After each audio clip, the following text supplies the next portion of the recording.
ہمارے درمیان حضرت مولانا تشریف لا چکے ہیں، جن کا میں نے ذکر بھی کیا تھا۔ اور آج جو موضوع ہے وہ حضرت حیات عیسیٰ علیہ السلام کے موضوع ہے۔ یہی موضوع پر انشاءاللہ مکمل گفتگو ہوگی، مکمل درس ہوگا۔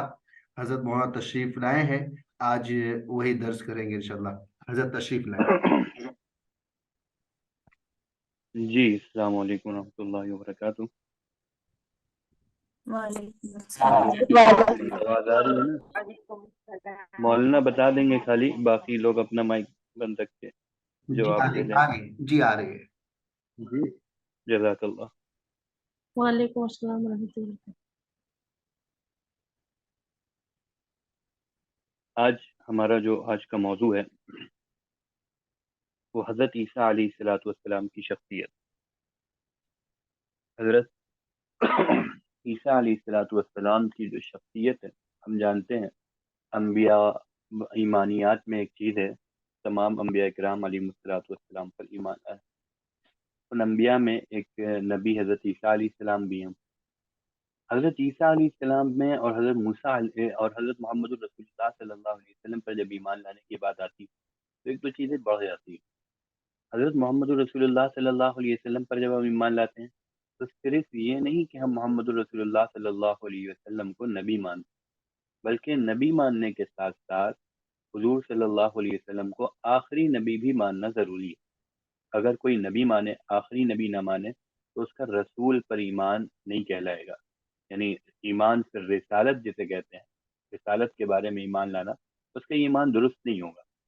اسی طریقے سے من جملہ تمام انبیاء کرام علیہ السلام پر تو ہم ایمان ایسے لے آتے ہیں، حضرت موسیٰ پر ایمان لائے، حضرت ابراہیم پر ایمان لائے، لیکن جب باری آتی ہے حضرت عیسیٰ علیہ الصلوۃ والسلام، تو جو ہمیں حضرت عیسیٰ علیہ السلام کے بارے میں عقیدہ قرآن و حدیث سے ملتا ہے وہ یہ کہ حضرت عیسیٰ علیہ الصلوۃ والسلام اللہ تعالیٰ نے ایک پاکیزہ عورت حضرت مریم سے بغیر باپ کے پیدا کیا تھا۔ بچپن ہی میں اللہ تعالیٰ نے بہت سے کمالات سے حضرت عیسیٰ علیہ الصلوۃ والسلام کو نوازا تھا۔ حضرت عیسیٰ علیہ الصلوۃ والسلام اس دنیا سے زندہ آسمان پر اٹھائے گئے ہیں، اور پھر وہ اس امت کے آخری دور میں جب دجال کا ظہور ہو جائے گا تو اس کو قتل کرنے کے لیے حضرت عیسیٰ علیہ السلام دوبارہ تشریف لائیں گے۔ یہ تھوڑی سی تفصیل حضرت عیسیٰ علیہ الصلوۃ والسلام کے تعلق سے بڑھ جاتی ہے کہ ہم صرف یہ نہیں کہیں گے کہ ہم حضرت عیسیٰ علیہ الصلوۃ والسلام کو نبی مانتے ہیں، بلکہ اس طریقے سے کہ حضرت عیسیٰ علیہ السلام نبی بھی ہیں اور بغیر باپ کے بھی پیدا ہوئے ہیں اور زندہ آسمان پر اٹھائے بھی گئے ہیں، اور اس کے بعد دوبارہ نازل بھی ہوں گے۔ اب یہاں پر سمجھیے حضرت عیسیٰ علیہ السلام کے تعلق سے جو باطل نظریات ہیں، گمراہ نظریات ہیں، جو غلط نظریات ہیں، وہ دو طرح کے ہیں۔ کچھ لوگ تو وہ ہیں جو حضرت عیسیٰ علیہ السلام کے بارے میں یہ نظریہ رکھتے ہیں کہ حضرت عیسیٰ علیہ السلام نعوذ باللہ فوت ہو چکے ہیں اور اب دوبارہ کسی بھی شکل میں حضرت عیسیٰ علیہ السلام نہیں آئیں گے۔ یہ جو لوگ نظریہ رکھتے ہیں عام طور پر وہ لوگ عقل پرست، یعنی جو لوگ عقل کے پجاری ہوتے ہیں، عقل پر بہت زیادہ نربھر کرتے ہیں، بہت زیادہ بھروسہ کرتے ہیں، وہ لوگ اس طرح کا عقیدہ اور نظریہ رکھتے ہیں کہ حضرت عیسیٰ علیہ السلام فوت ہو چکے ہیں، اب دوبارہ حضرت عیسیٰ علیہ السلام کو نہیں آنا ہے۔ ان کی بنیاد جو ہوتی ہے، ان کی بنیاد یہ ہوتی ہے کہ ایسا کیسے ہو سکتا ہے کہ کوئی شخص زندہ آسمان پر چلا جائے اور پھر ہزاروں سال آسمان پر رہے اور اس کے بعد دوبارہ زمین پر اترا، ایسا کیسے ہو سکتا ہے؟ ایسا نہیں ہو سکتا۔ تو ان کی جو سوچ ہے، تھنکنگ ہے، وہ یہ ہے کہ ایسا نہیں ہو سکتا، اس لیے حضرت عیسیٰ علیہ السلام فوت ہو چکے ہیں، نعوذ باللہ۔ دوسرا قادیانی اور شکیلی اور اس کے علاوہ اور بھی بہت سے لوگوں کا نظریہ یہ ہے، شکیل نے تو وضاحت نہیں کری لیکن جو اس کا عقیدہ ہے اس سے یہ سمجھ میں آتا ہے کہ حضرت عیسیٰ علیہ السلام تو فوت ہو چکے ہیں، دوبارہ حضرت عیسیٰ کے آنے کی بشارت بھی ہے، لیکن اب حضرت عیسیٰ نہیں آئیں گے، کوئی دوسرے آئیں گے جو حضرت عیسیٰ کہلائیں۔ تو قادیانی کہتے ہیں وہ مرزا غلام احمد قادیانی ہے، اور یہ جو شکیلی ہیں وہ کہتے ہیں کہ یہ شکیل بن حنیف۔ یہ بنیادی طور پر یہ بات سمجھ لیں کہ جو میں اس درمیان میں گفتگو کر رہا ہوں وہ صرف قادیانیت کے پس منظر میں نہیں کر رہا ہوں کہ قادیانیت کو موضوع بحث بنا کر ہم حضرت عیسیٰ علیہ السلام کا تعارف کرا رہے ہیں۔ میری اس وقت کا جو موضوع ہے وہ ہے حضرت عیسیٰ علیہ السلام کی شخصیت۔ اب حضرت عیسیٰ علیہ السلام کی شخصیت کے تعلق سے جو بھی گمراہ فرقے ہیں اور جو بھی باطل فرقے ہیں ان سب کو زیر بحث انشاءاللہ آج کی اس گفتگو میں ہم لائیں گے۔ تو ہم نے کہا دو طرح کے لوگ ہیں ایک تو یہ میں اپنی تمام بہنوں سے گزارش یہ کروں گا کہ اگر کاپی پین ہو تو اس کو نوٹ کرتے ہوئے چلے میری باتوں کو، آپ لوگ اپنی کاپی پہ جو میں نے یہ بات کہی کہ حضرت عیسیٰ علیہ السلام کے تعلق سے دو طرح کے نظریات ہیں۔ کچھ لوگ وہ ہیں جو حضرت عیسیٰ علیہ السلام کو فوت مانتے ہیں، انتقال کر گئے ہیں۔ باطل نظریات دو طرح کے ہیں، فوت مانتے ہیں کہ اب دوبارہ نہیں آنا، یہ وہ گروہ ہے جو عقل پرستی کا قائل ہے، مطلب ہر وقت عقل پر زیادہ بھروسہ کرتے ہیں، اور وہ سوچتے ہیں ایسا کیسے ہو سکتا۔ یہ گروہ جو ہے یہ انکار حدیث کے جرم میں گویا کہ ملوث ہوتا ہے، یہ منکرین حدیث ہوتے ہیں۔ جو لوگ حدیث کا انکار کرتے ہیں وہ لوگ ایسے ہیں۔ اچھا، یہ لوگ حدیث کا انکار بھی اس وجہ سے کرتے ہیں کیونکہ حدیث میں بہرحال متواتر درجے کی روایت ہے، بخاری، مسلم، ترمذی، ابو داؤد، نسائی، ابن ماجہ، تمامی کتب میں سیاہ ستہ کی حضرت عیسیٰ علیہ السلام کے نزول کی روایت موجود ہے۔ تو چونکہ یہ متواتر درجے کی روایت ہے، اب ان کو نہیں ماننا ہے۔ کیوں نہیں ماننا ہے؟ کیونکہ یہ عقیدہ ان کے ذہن میں نہیں آ رہا ہے، اس وجہ سے نہیں ماننا، تو انہوں نے حدیثوں کا انکار کر دیا۔ اب جب ہم حضرت عیسیٰ علیہ السلام کی شخصیت کو موضوع بحث بنائیں گے، حضرت عیسیٰ علیہ السلام کی شخصیت پر ہم جب گفتگو کریں گے تو ہمیں سب سے پہلے ایک تمہید کی قائم کرنی پڑے گی۔ یعنی ہم ڈائریکٹ اگر ہمیں کہیں یہ بات کہنی ہو کہ حضرت عیسیٰ علیہ السلام نازل ہوں گے، دوبارہ آئیں گے، آسمان سے اتریں گے، تو ہم سیدھے سیدھے ایسے نہ کہیں کہ حدیث میں آتا ہے اور فلاں فلاں حدیث میں موجود ہے، متواتر درجے کی حدیثیں ہیں، بلکہ ہم کو یہ چاہیے تھوڑی سی ہم ایک تمہید قائم کریں حضرت عیسیٰ علیہ السلام کے لیے۔ ہم ایک تمہید قائم کریں حضرت عیسیٰ علیہ السلام کے لیے، اور وہ تمہید اس طرح کی ہوگی کہ حضرت عیسیٰ علیہ السلام کی زندگی عام زندگی سے ہٹ کر، حضرت عیسیٰ علیہ السلام کی پوری زندگی عام زندگی سے ہٹ کر، ان کی پیدائش آپ دیکھیے، عام طور پر جب بچہ پیدا ہوتا ہے تو ماں باپ سے پیدا ہوتا ہے، حضرت عیسیٰ علیہ السلام بغیر باپ کے پیدا ہوئے۔ اسی طریقے سے عام طور پر جب بچہ پیدا ہوتا ہے تو اس کے بعد اس کو دوسرے لوگ سنبھالنے والے ہوتے ہیں، وہ نہ گفتگو کر سکتا ہے، نہ بات چیت کر سکتا ہے، نہ اپنی کوئی ضرورت پوری کر سکتا ہے۔ حضرت عیسیٰ علیہ السلام ماں کی گودی میں ہے کہ گفتگو شروع کر دیتے ہیں۔ قرآن کریم میں ان تمام چیزوں کا بیان ہے کہ یکلم الناس فی المہد وکہلا ومن الصالحین، وہ لوگوں سے گفتگو کر رہے تھے ماں کی گود میں۔ اور سورہ مریم میں بیان ہے کہ انہوں نے کہا کہ میں اللہ تعالیٰ کا بندہ ہوں، اللہ تعالیٰ کی اذن سے پیدا ہوا ہوں۔ تو یہ حضرت عیسیٰ علیہ السلام، عام طور پر بچے ماں کی گود میں گفتگو نہیں کرتے، حضرت عیسیٰ علیہ السلام ماں کی گود میں گفتگو کر رہے ہیں۔ عام طور پر اگر کوئی شخص کسی کوڑھی پر ہاتھ پھیرے تو اس سے کچھ نہیں ہوتا ہے، لیکن کوڑھی جو سفید داغ کا مرض ہوتا ہے حضرت عیسیٰ علیہ السلام میں، تو وہ ٹھیک ہو جاتا ہے۔ کوئی شخص اگر مردے کے پاس پھونک کیا مارے، پوری طاقت لگا لے، مردہ زندہ نہیں ہوتا۔ حضرت عیسیٰ علیہ السلام مردے کو کہتے ہیں تم باذن اللہ، اللہ کے اذن سے کھڑے ہو جاؤ، وہ مردہ کھڑا ہو جاتا ہے۔ کوئی مٹی کا پرندہ بنائے، پوری طاقت لگا لے، اس مٹی کے پرندے میں روح نہیں ڈال سکتا، لیکن حضرت عیسیٰ علیہ السلام مٹی کا پرندہ باندھتے ہیں اور فَأَنفُخُ فِيهِ فَيَكُونُ طَيْرًا بِإِذْنِ اللَّهِ، قرآن میں ہے کہ اس میں پھونک مارتے ہیں وہ پرندہ بن جاتا ہے، ایک حقیقی اور جاندار پرندہ بن جاتا ہے اللہ تعالیٰ کی اذن۔ ہم کہتے ہیں حضرت عیسیٰ علیہ السلام کی زندگی کے جتنے معمولات ہیں وہ عام قاعدے سے ہٹ کر ہیں، عام انسانی ضابطے سے ہٹ کر ہیں۔ جب ان کی پیدائش عام انسانی ضابطے سے ہٹ کر، جب ان کا بچپنا عام انسانی ضابطے سے ہٹ کر، جب ان کی جوانی عام انسانی ضابطے سے ہٹ کر، جب یہ تمام چیزیں محال نہیں ہیں، یہ تمام چیزیں ہم مان رہے ہیں۔ کیوں؟ اچھا، ہم ان تمام چیزوں کو کیوں مان رہے ہیں؟ ہم ان تمام چیزوں کو اس لیے مان رہے ہیں کہ یہ تمام چیزیں اللہ تعالیٰ کرنے والے، اللہ تعالیٰ کر رہے ہیں۔ ان سب میں ہمارا یہ نظریہ ہوتا ہے کہ جتنی بھی چیزیں ہوتی ہیں اسے کہتے ہیں خرق عادت چیز ہونا۔ خرق عادت یعنی وہ چیزیں جو عام انسان نہیں کر سکتا، اللہ تعالیٰ نبیوں کے اوپر ظاہر کرتے ہیں، اسے خرق عادت چیز کہتے ہیں۔ تو یہ چیزیں اللہ تعالیٰ کرتا ہے، اور اللہ تعالیٰ نے یہ صرف حضرت عیسیٰ کے ساتھ نہیں، حضرت عیسیٰ کی والدہ کے ساتھ یہ تمام چیزیں شروع کر دی تھی۔ اللہ تعالیٰ ان کو بے موسم کے پھل دے رہا تھا، حضرت زکریا ہے، نبی ہیں، ان کو نہیں مل رہے تھے۔ حضرت زکریا نے جب دیکھا، کہا اے مریم تمہارے پاس یہ پھل کہاں سے آ رہے ہیں؟ انہوں نے کہا اللہ تعالیٰ کی طرف سے آ رہے ہیں۔ فوراً حضرت زکریا نے اپنے رب کو پکارا اور اولاد کی مطالبہ کیا، اللہ تعالیٰ سے اولاد کے لیے دعا کری۔ تو حضرت عیسیٰ علیہ السلام کے بارے میں یہ تمہیز ضروری ہے کہ ان کی زندگی عام انسانی ضابطے سے ہٹ کر معجزاتی طور پر اللہ تعالیٰ کی قدرت کا ایک نمونہ تھا۔ پھر سے یہ جملہ میرا سن لیجئے کہ حضرت عیسیٰ علیہ السلام کی زندگی عام انسانی ضابطے سے ہٹ کر معجزاتی طور پر اللہ تعالیٰ کی قدرت کا ایک نمونہ تھی حضرت عیسیٰ علیہ السلام کی زندگی۔ تو ہم کہتے ہیں جب یہ تمام چیزیں ہوئیں، پیدائش ہوئی اور جوانی ہوئی اور یہ تمام معجزات ہوئے، اسی طریقے سے ان کی وفات اور ان کی جو موت ہوگی، ہمارا یہ عقیدہ انبیاء اکرام علیہ السلام پر بھی موت آتی ہے، البتہ وہ پھر سے ان کی روح لوٹا دی جاتی ہے۔ کل نفس ذائقۃ الموت کے تحت لمحہ بھر کے لیے آئے، لیکن موت کا ذائقہ تو بہرحال ہر نفس کو چکھنا ہے۔ حضرت عیسیٰ علیہ السلام پر بھی اب جو وفات آئے گی، وہ جب دوبارہ اس دنیا میں آئیں گے اور اس کے بعد جب آسمان پر اس کے بعد جب یہاں پر دجال کو قتل کر دیں گے،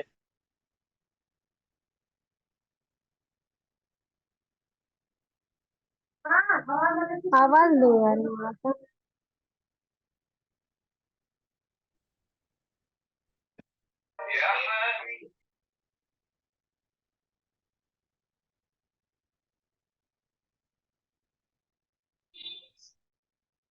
آواز نہیں آ رہی ہے۔ آواز نہیں آ رہی، پتہ نہیں۔ آواز کٹ کلیئر گیا ہی تھا۔ نہیں ہے، ہیلو بالکل بند ہو گئی ابھی۔ ہیلو، جی آ رہی تھوڑا محمد، سا آ رہی ہے، آ رہی ہے، آواز آ رہی جی جی۔ جی آ رہی ہے اب آواز؟ ہے، آواز آ رہی ہے۔ جی ایک منٹ۔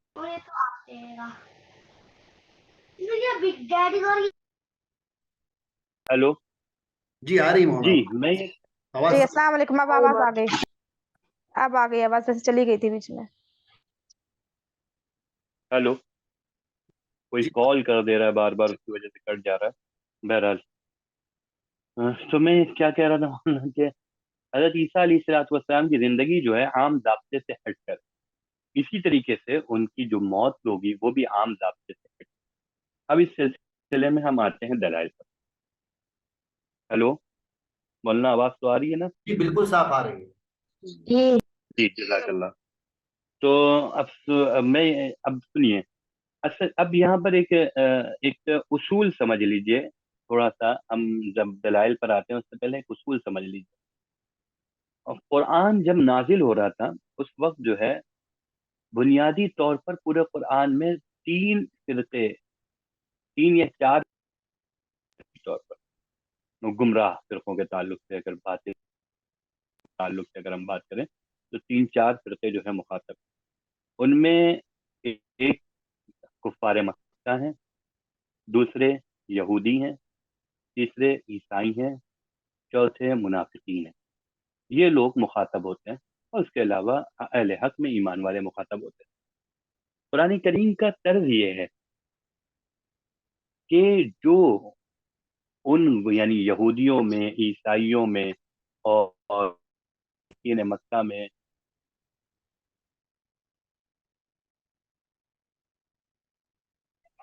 جو آواز نہیں آ رہی۔ مشرکین مکہ میں، جی جی آ رہی۔ یہودی، عیسائی، منافقین ہیلو اور کون؟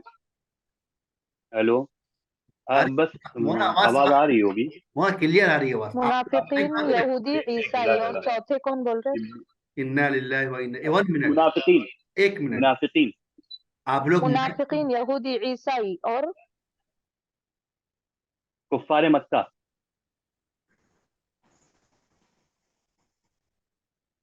مولانا مائک وہاں سے آن کر لیجئے، مولانا وہاں سے مائک آن کر لیجئے، مولانا وہاں سے مائک آپ کا بند ہو چکا ہے۔ جی آ رہی ہے آواز، ہے مائک؟ جی جی ہے، چالو ہے، بند، ہاں آ رہی ہے، آواز آ رہی ہے۔ جی۔ تو میں یہ کہہ رہا تھا بنیادی طور پر یہ 4 فرقے ہیں، یعنی جو کفار میں قرآن کریم کا طرز یہ ہے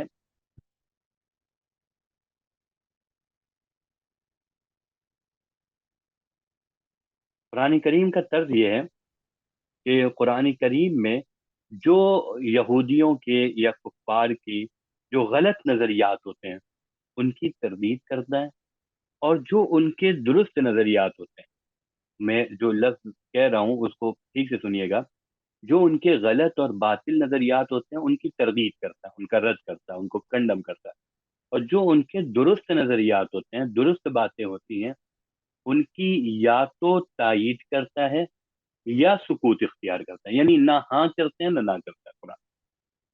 پھر سے میں کہتا ہوں، جو قرآن کے باطل مخاطب ہیں اولین، یعنی کفار مکہ، یہودی، عیسائی، منافقین تو چلیے کسی کیٹیگری میں نہیں آتے، ان کے غلط نظریات کیا، یہ 3 جو تھے جو ایک مذہب کو باقاعدہ فالو کرتے تھے، وہ مذہب غلط تھا۔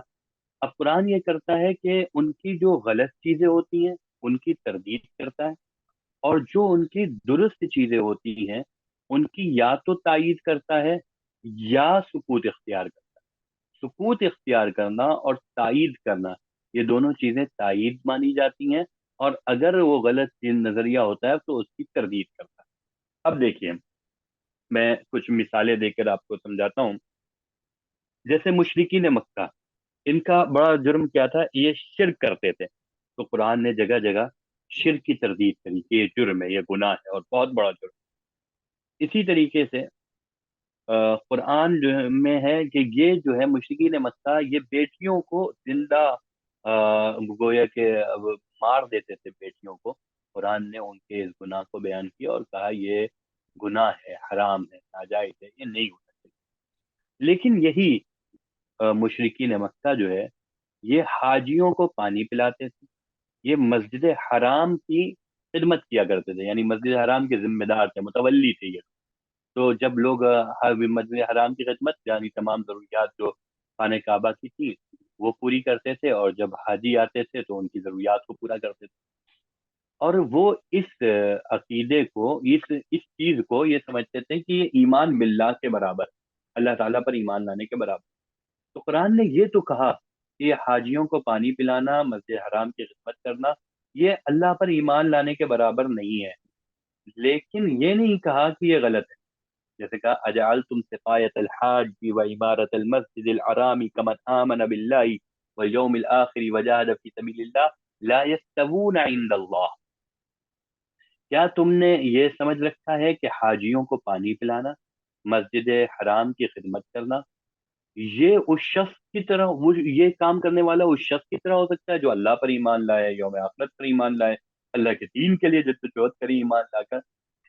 کہا لا یستوون عند اللہ، وہ لوگ اللہ کے نزدیک، یہ دونوں گروہ، یہ دونوں لوگ برابر نہیں ہیں۔ ایمان باللہ کا درجہ بڑھا ہوا ہے، ہم سب جانتے ہیں جتنے بھی اعمال خیر ہیں ان کا ثواب تب ملتا ہے جب آدمی کا اللہ پر ایمان، اگر اللہ پر ایمان نہیں ہے تو کسی عمل خیر کا کوئی ثواب۔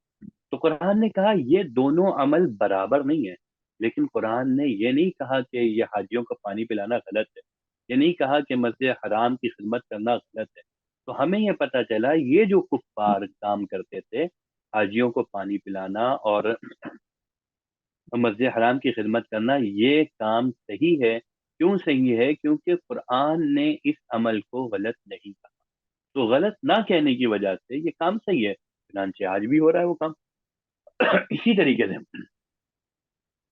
کفار مکہ جو ہے طواف کیا کرتے تھے، جب طواف کیا کرتے تھے تو قرآن نے، اب دیکھیے طواف کرنے کے بارے میں کیا کہا، قرآن اس کی تائید کرتا ہے، کہتا ہے وَلْيَطَّوَّفُوا بِالْبَيْتِ الْعَتِيقِ، ایمان والوں کو بھی چاہیے کیا کریں، بیت عتیق کا، خانہ کعبہ کا کیا کریں، طواف کریں۔ کفار مکہ بھی طواف کرتے تھے، قرآن نے اس کی تائید کری، تو پتہ چلا یہ جو ہے یہ ٹھیک درست عمل ہے طواف کرنا۔ اسی طریقے سے وہ حاجیوں کو پانی پلاتے تھے، اس کی نہ تائید کری نہ تردید کری، مسجد حرام کی خدمت کرتے تھے، اس کی نہ تائید کری نہ تردید کری۔ ہمیں پتہ چلا کہ حاجیوں کو پانی پلانا اور مسجد حرام کی خدمت کرنا یہ دونوں عمل جو ہیں ٹھیک ہیں، یہ قرآن کے اسلوب سے پتہ چلتا ہے۔ اسی طریقے سے ہم آئیں یہودیوں کی طرف۔ یہودی جو ہے یہ ان کے کچھ باطل نظریات، غلط نظریات تھے. جیسے یہ عزیر علیہ الصلوۃ والسلام کو یہودیوں کے بعد گروہ اللہ تعالیٰ کا بیٹا کہتے ہیں. تو قرآن نے کہا ذالک قولہم بافواہہم، یہ ان کے منہ کی باتیں ہیں، کوئی اللہ کا بیٹا نہیں ہے. اللہ تعالیٰ بیٹے سے، بیوی سے، سب چیزوں سے پاک ہے. ذالک قولہم بافواہہم، یہ ان کے منہ کی باتیں ہیں. تو قرآن نے اس نظریے کو کنڈم کیا، غلط کہا کہ یہ نظریہ صحیح نہیں ہے. ہمیں پتہ چلا یہ جو یہودیوں کا عقیدہ اور نظریہ ہے یہ درست نہیں ہے، یہ غلط ہے. اسی طریقے سے یہ یہودی جو تھے یہ حضرت مریم کے اوپر بہتان باندھتے تھے. تو قرآن نے کہا ان اللہ اصطفاکی وطہرکی، یہ جو حضرت مریم ہے اللہ تعالیٰ نے ان کو چنا ہے، ان کو پاکیزہ بنایا ہے. تو ان کے اس نظریے کو قرآن نے رد کیا جو یہودیوں کا نظریہ تھا حضرت مریم کے تعلق. یہ نظریہ غلط تھا اس لیے رد کیا. اسی طریقے سے یہ کہتے تھے کہ یہودی کہتے تھے ہم نے عیسیٰ علیہ السلام کو قتل کر دیا، پوری دے دی. یہ ان کا نظریہ تھا. قرآن نے ان کے غلط نظریے کی تردید کری اور کہا وما قتلوه وما صلبوه ولكن شبه لهم، نہ انہوں نے حضرت عیسیٰ علیہ السلام کو قتل کیا اور نہ انہوں نے حضرت عیسیٰ علیہ السلام کو سولی دیا. یہ دونوں باتیں قرآن نے ان کی تردید کری کہ یہ صحیح نہیں ہے یہودیوں کا عقیدہ کہ حضرت عیسیٰ علیہ السلام کو قتل کر دیا گیا. تو یہ ان کے غلط نظریات تھے، ان کی قرآن نے تردید کری. اسی طریقے سے یہودی ایک کام اور کرتے تھے. یہودی یہ کرتے تھے کہ یہودی جو ہے جب مدینہ میں تھے اور یہ لوگ جب آپس میں لڑائی کرتے، ان کی جب لڑائی ہوتی تھی اوس و خزرج سے جو بعد میں انصار بنے، جب ان سے لڑائی ہوتی تھی اور یہ شکست کھاتے تھے تو یہ کہتے تھے یا دعائیں جب مانگتے تھے جنگ میں تو یہ کہتے تھے اللہ ہمیں محمد صلی اللہ علیہ وسلم کے واسطے سے، ہم حضور کے واسطے سے جو آخری نبی ہیں ان کے واسطے سے فتح طلب کرتے ہیں، یا جب وہ آ جائیں گے تو ان کے ساتھ ہم لڑیں گے ہمیں فتح ملے گی.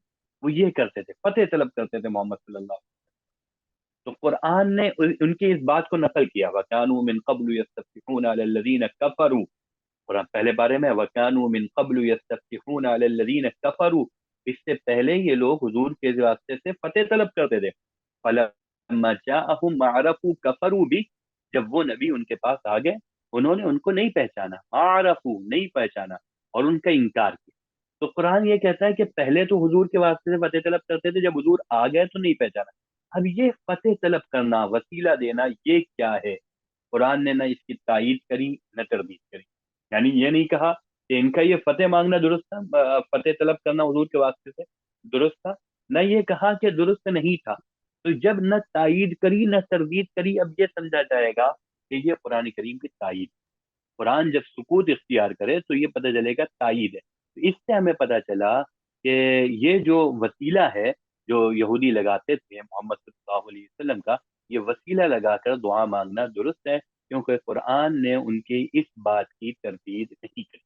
تو نہیں تردید کرنا یہ درست بتاتا ہے. اسی طریقے سے اب ہمیں عیسائیوں کی طرف، عیسائیوں کی بھی بہت سے عقیدے تھے. ایک عیسائیوں کا عقیدہ یہ تھا کہ عیسیٰ علیہ الصلوۃ والسلام اللہ کے بیٹے ہیں. وقالت النصارى مسیح ابن اللہ، یہ نصارہ کہتے ہیں عیسیٰ علیہ السلام اللہ کے بیٹے ہیں. قرآن نے کہا ذالک قولہم بافواہہم، یہ ان کے منہ کی باتیں ہیں، ایسا کچھ نہیں ہے. حضرت عیسیٰ علیہ السلام اللہ کے بیٹے نہیں ہیں، وہ تو عبداللہ ہیں، اللہ کے بندے ہیں. جس طریقے سے تمام لوگ اللہ کے بندے ہیں اسی طریقے سے حضرت عیسیٰ علیہ السلام بھی اللہ کے بندے ہیں. قرآن نے ان کے اس عقیدے کو غلط کہا.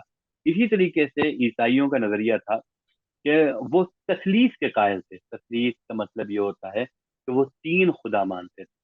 اب ابن روح القدس، اب سے مراد اللہ تعالیٰ، ابن سے مراد حضرت عیسیٰ، روح القدس. اب روح القدس سے بعض لوگ بعض عیسائی جبریل مانتے ہیں اور بعض عیسائی حضرت مریم کو مانتے ہیں. تو بہرحال مانتے ہیں تین خدا. اچھا یہ عجیب و غریب منطق مانتے ہیں کہ یہ تین ہے اور تین ایک ہے. یہ جو آپ کو بتا دیں یہ تین ایک ہے، ہمارے یہاں بھی بہت لوگ کہتے ہیں نا تین ایک ہے، یعنی تین طلاق دی تو ایک ہے. تو یہ جو تین ایک آیا ہے نا مارکیٹ میں، اس کو مارکیٹ میں لانے والے عیسائی ہیں. یہ تین ایک ہے، یہ خداؤں کے بارے میں لاتے تھے تین ایک. تو قرآن نے کہا لقد کفر الذین قالوا ان اللہ ثالث ثلاثہ، کفر کیا ان لوگوں نے جنہوں نے کہا کہ اللہ تین کا تیسرا ہے. اللہ کو تہائی میں بانٹنا، تیسرے حصے میں بانٹنا اور تین خدا ماننا، قرآن ان کے اس عقیدے کو غلط کہتا ہے کہ یہ کفر ہے یہ کہنا. اسی طریقے سے بعض لوگ تو بعض عیسائی تو یہ کہتے ہیں کہ تین کا ایک ہے حضرت عیسیٰ، اور تو میٹنگ ختم ہونے والی ہے کیا؟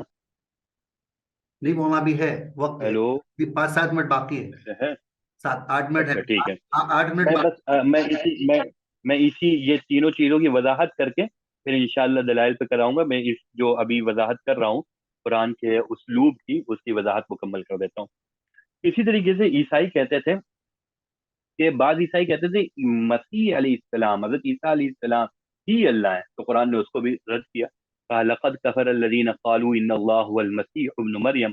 کفر کیا ان لوگوں نے جنہوں نے کہا کہ اللہ ہی مسیح ابن مریم ہے. یہ عقیدہ کافرانہ ہے. تو دیکھیے قرآن نے ان تمام چیزوں کی تردید کری جو عیسیٰ علیہ السلام کے بارے میں مانتے تھے کہ وہ عیسیٰ علیہ السلام کو خدا مانتے، خدا کا بیٹا مانتے، اسی طریقے سے تین کا تیسرا مانتے. ان تمام چیزوں کی تردید کری قرآن نے. اسی طریقے سے عیسائیوں کا عقیدہ یہ تھا کہ حضرت عیسیٰ علیہ السلام زندہ آسمانوں پر ہے.